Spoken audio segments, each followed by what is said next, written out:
پہلا کرنتھیوں اس کا 15 باب۔ اب اے بھائیوں، میں تمہیں وہی خوشخبری جتائے دیتا ہوں جو پہلے دے چکا ہوں، جسے تم نے قبول بھی کر لیا تھا اور جس پر قائم بھی ہو۔ اسی وسیلہ سے تم کو نجات بھی ملتی ہے، بشرطے کہ وہ خوشخبری جو میں نے تمہیں دی تھی یاد رکھتے ہو، ورنہ تمہارا ایمان لانا بے فائدہ ہوا۔ چنانچہ میں نے سب سے پہلے تم کو وہی بات پہنچا دی جو مجھے پہنچی تھی، کہ مسیح کتاب مقدس کے مطابق ہمارے گناہوں کے لیے موا اور دفن ہوا، اور تیسرے دن کتاب مقدس کے مطابق جی اٹھا، اور کیفا کو اور اس کے بعد ان 12 کو دکھائی دیا، پھر 500 سے زیادہ بھائیوں کو ایک ساتھ دکھائی دیا، جن میں سے اکثر اب تک موجود ہیں اور بعض سو گئے۔ پھر یعقوب کو دکھائی دیا، پھر سب رسولوں کو، اور سب سے پیچھے مجھ کو، جو گویا ادھورے دنوں کی پیدائش ہوں، دکھائی دیا، کیونکہ میں رسولوں میں سب سے چھوٹا ہوں، بلکہ رسول کہلانے کے لائق نہیں، اس لیے کہ میں نے خدا کی کلیسیا کو ستایا تھا۔ لیکن جو کچھ ہوں خدا کے فضل سے ہوں، اور اس کا فضل جو مجھ پر ہوا وہ بے فائدہ نہیں ہوا، بلکہ میں نے ان سب سے زیادہ محنت کی، اور یہ میری طرف سے نہیں ہوئی، بلکہ خدا کے فضل سے جو مجھ پر تھا۔ بس خواہ میں ہوں خواہ وہ ہوں، ہم یہی منادی کرتے ہیں اور اسی پر ایمان بھی لائے۔ بس جب مسیح کی یہ منادی کی جاتی ہے کہ وہ مردوں میں سے جی اٹھا، تو تم میں سے بعض کس طرح کہتے ہیں کہ مردوں کی قیامت ہے ہی نہیں؟ اگر مردوں کی قیامت نہیں تو مسیح بھی نہیں جی اٹھا، اور اگر مسیح نہیں جی اٹھا تو ہماری منادی بھی بے فائدہ ہے اور تمہارا ایمان بھی بے فائدہ، بلکہ ہم خدا کے جھوٹے گواہ ٹھہرے، کیونکہ ہم نے خدا کی بابت یہ گواہی دی کہ اس نے مسیح کو جلا دیا، حالانکہ نہیں جلایا، اگر بالفرض مردے نہیں جی اٹھے۔ اور اگر مردے نہیں جی اٹھتے تو مسیح بھی نہیں جی اٹھا، اور اگر مسیح نہیں جی اٹھا تو تمہارا ایمان بے فائدہ ہے، تم اب تک اپنے گناہوں میں گرفتار ہو، بلکہ جو مسیح میں سو گئے ہیں وہ بھی ہلاک ہوئے۔ اگر ہم صرف اسی زندگی میں مسیح میں امید رکھتے ہیں تو سب آدمیوں سے زیادہ بد نصیب ہیں، لیکن فی الواقع مسیح مردوں میں سے جی اٹھا ہے، اور جو سو گئے ہیں ان میں پہلا پھل ہوا۔ لیکن جب آدمیوں کے سبب سے موت آئی تو آدمی ہی کے سبب سے مردوں کی قیامت بھی آئی۔ جیسے آدم میں سب مرتے ہیں، ویسے ہی مسیح میں سب زندہ کیے جائیں گے، لیکن ہر ایک اپنی اپنی باری سے، پہلا پھل مسیح، پھر مسیح کے آنے پر اس کے لوگ، اس کے بعد آخرت ہوگی۔ اس وقت وہ ساری حکومت اور سارا اختیار اور قدرت نیست کر کے بادشاہی کو خدا یعنی باپ کے حوالہ کر دے گا، کیونکہ جب تک کہ وہ سب دشمنوں کو اپنے پاؤں تلے نہ لے آئے اس کو بادشاہی کرنا ضرور ہے۔ سب سے پچھلا دشمن جو نیست کیا جائے گا وہ موت ہے، کیونکہ خدا نے سب کچھ اس کے پاؤں تلے کر دیا ہے۔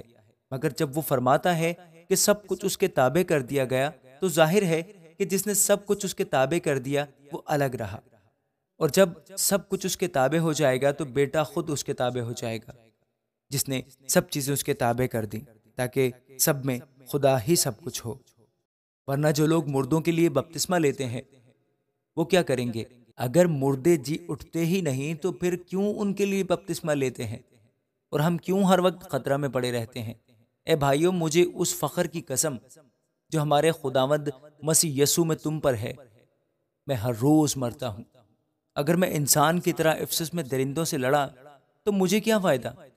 اگر مردے نہ جلائے جائیں گے تو آؤ کھائیں پیئیں، کیونکہ کل تو مر ہی جائیں گے۔ فریب نہ کھاؤ، بری صحبتیں اچھی عادتوں کو بگاڑ دیتی ہیں۔ راست باز ہونے کے لیے ہوش میں آؤ اور گناہ نہ کرو، کیونکہ بعض خدا سے ناواقف ہیں۔ میں تمہیں شرم دلانے کو یہ کہتا ہوں۔ اب کوئی یہ کہے گا کہ مردے کس طرح جی اٹھتے ہیں اور کیسے جسم کے ساتھ آتے ہیں؟ اے نادان، تو خود جو کچھ بوتا ہے جب تک وہ نہ مرے زندہ نہیں کیا جاتا، اور جو تو بوتا ہے یہ وہ جسم نہیں جو پیدا ہونے والا ہے، بلکہ صرف دانہ ہے، خواہ گیہوں کا خواہ کسی اور چیز کا۔ مگر خدا نے جیسا ارادہ کر لیا ویسا ہی اس کو جسم دیتا ہے، ہر ایک بیج کو اس کا خاص جسم۔ سب گوشت یکساں گوشت نہیں، بلکہ آدمیوں کا گوشت اور ہے، چوپایوں کا گوشت اور، پرندوں کا گوشت اور ہے، مچھلیوں کا گوشت اور۔ آسمانی بھی جسم ہے اور زمینی بھی، مگر آسمانیوں کا جلال اور ہے، زمینیوں کا اور۔ آفتاب کا جلال اور ہے، ماہتاب کا جلال اور۔ ستاروں کا جلال اور، کیونکہ ستارے ستارے کے جلال میں فرق ہے۔ مردوں کی قیامت بھی ایسی ہی ہے۔ جسم فنا کی حالت میں بویا جاتا ہے اور بقا کی حالت میں جی اٹھتا ہے، بے حرمتی کی حالت میں بویا جاتا ہے اور جلال کی حالت میں جی اٹھتا ہے، کمزوری کی حالت میں بویا جاتا ہے اور قوت کی حالت میں جی اٹھتا ہے۔ نفسانی جسم بویا جاتا ہے اور روحانی جسم جی اٹھتا ہے۔ جب نفسانی جسم ہے تو روحانی جسم بھی ہے۔ چنانچہ لکھا بھی ہے کہ پہلا آدمی یعنی آدم زندہ نفس بنا، پچھلا آدمی زندگی بخشنے والی روح بنا، لیکن روحانی پہلے نہ تھا بلکہ نفسانی تھا، اس کے بعد روحانی ہوا۔ پہلا آدمی زمین سے یعنی خاکی تھا، دوسرا آدمی آسمانی ہے۔ جیسا وہ خاکی تھا ویسے ہی اور خاکی بھی ہیں، اور جیسا وہ آسمانی ہے ویسے ہی اور آسمانی بھی ہیں، اور جس طرح ہم اس خاکی کی صورت پر ہوئے اسی طرح اس آسمانی کی صورت پر بھی ہوں گے۔ اے بھائیو، میرا مطلب یہ ہے کہ گوشت اور خون خدا کی بادشاہی کے وارث نہیں ہو سکتے، اور نہ فنا بقا کی وارث ہو سکتی ہے۔ دیکھو، میں تم سے بھید کی بات کہتا ہوں، ہم سب تو نہیں سوئیں گے مگر سب بدل جائیں گے، اور یہ ایک دم میں، ایک پل میں، پچھلا نرسنگا پھونکتے ہی ہوگا، کیونکہ نرسنگا پھونکا جائے گا اور مردے غیر فانی حالت میں اٹھیں گے اور ہم بدل جائیں گے، کیونکہ ضرور ہے کہ یہ فانی جسم بقا کا جامہ پہنے اور یہ مرنے والا جسم حیات ابدی کا جامہ پہنے۔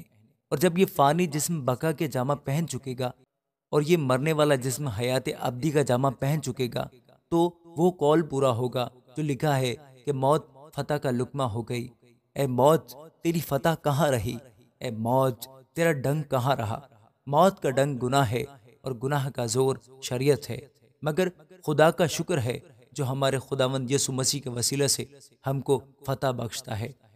پس اے میرے عزیز بھائیو، ثابت قدم اور قائم رہو، اور خداوند کے کام میں ہمیشہ افزائش کرتے رہو، کیونکہ یہ جانتے ہو کہ تمہاری محنت خداوند میں بے فائدہ نہیں ہے۔ آمین۔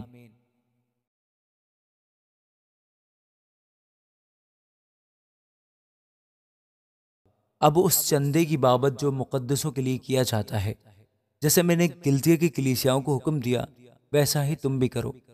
ہفتہ کے پہلے دن تم میں سے ہر شخص اپنی آمدنی کے موافق کچھ اپنے پاس رکھ چھوڑا کرے، تاکہ میرے آنے پر چندے نہ کرنے پڑے، اور جب میں آؤں گا تو جنہیں تم منظور کرو گے ان کو میں خط دے کر بھیج دوں گا کہ تمہاری خیرات یروشلم کو پہنچا دیں۔ اور اگر میرا بھی جانا مناسب ہوا تو وہ میرے ساتھ ہی جائیں گے، اور میں مقدونیہ ہو کر تمہارے پاس آؤں گا، کیونکہ مجھے مقدونیہ ہو کر جانا تو ہے ہی، مگر رہوں شاید تمہارے ہی پاس، اور جاڑا بھی تمہارے ہی پاس کاٹوں، تاکہ جس طرف میں جانا چاہوں تم مجھے اس طرف روانہ کر دو، کیونکہ میں اب راہ میں تم سے ملاقات کرنا نہیں چاہتا، بلکہ مجھے امید ہے کہ خداوند نے چاہا تو کچھ عرصہ تمہارے پاس رہوں گا، لیکن میں عید پینتیکوس تک افسس میں رہوں گا، کیونکہ میرے لیے ایک وسیع اور کارآمد دروازہ کھلا ہے اور مخالف بہت سے ہیں۔